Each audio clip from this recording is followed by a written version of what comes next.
Bitta katta demak yasaladi. Mozaik. Ha.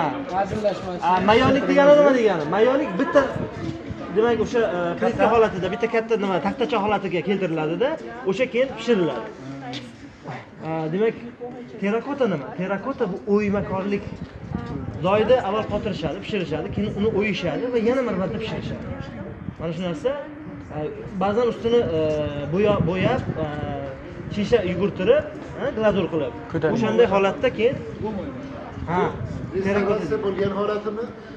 Qisman restavratsiya bo'lgan. Restavratsiya bo'lgan joylarni qayerdan bilsak bo'ladi? Restavratsiya bo'lgan joylarning rangi yorqinroq. Yangiligi bo'yilib turibdi. Shu hozir ko'rib turyapti. Xususan, bunda ham bor, restavratsiya bo'lgan joylari bor. Lekin asosiy qismi bu o'sha original, sof o'z holicha asl saqlangan holati. Chunki bu qism uncha talafot ko'rmagan, shuncha yil davomida juda yaxshi saqlangan. Qiziq narsani ko'ryapman-da. Buni bu mozaik bo'lmasa kerak. Mozaik. Ha, qanday bu nima deydi buni?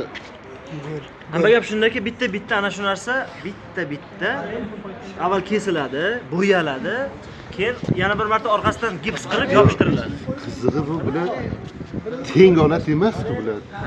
Har qaysini o'sha nima deydi, o'sha razmeri, o'lchami farq qilyapti. Demak, bu qiziq. Bu katta san'at degani, katta. Olaymi she'r. Qarang, restavratsiya qilingan joyda. Kameramaylik bularni. Ko'ryapsizmi? Bu yoq o'chgan joyni ko'ryapsizmi? Ana shu restavratsiya qilingan joy. Aynan o'sha shaklda ular balkim tasavvur qilisha olmagan, balkim o'shanga keltirisha olmagan, balkim o'sha payt vaqt yetmagan. Shu holatda shunday yopishtirib qo'yilgan holat. Ustoz, bundan qadimi men u qadimiy bunda. O'li yaxshi, ya'ni bundan. Yaxshi emas, yaxshi yomon nima? Eskiroq. Ko'na. Yaxshi yomon. Farqi nimada? Xo'p. Mabodo birontangizda bitta savol tug'ildimi? Nima uchun bu binolarning hammasi ko'm-ko'k? Nega hamma yoq ko'karyapti buncha? Temuriylarning Bu ham ko'k, bu ham ko'k, unisi ham ko'k, Registon ham ko'k. Nimaga unaqa? Kim biladi javobini? So'radi. Ochiqcha Temuriylarning nimasida bu? Bilmadim, balki aytinglar siz. Hozir bu savolni bir 5 daqiqadan keyin javobini aytaman. Bungacha, azizlarim. Yo'lda Amir Temurning ikkita singillari, opa singillari, opalari va singillari maqbaralarda saqlanadi. Ba'zi holatlarda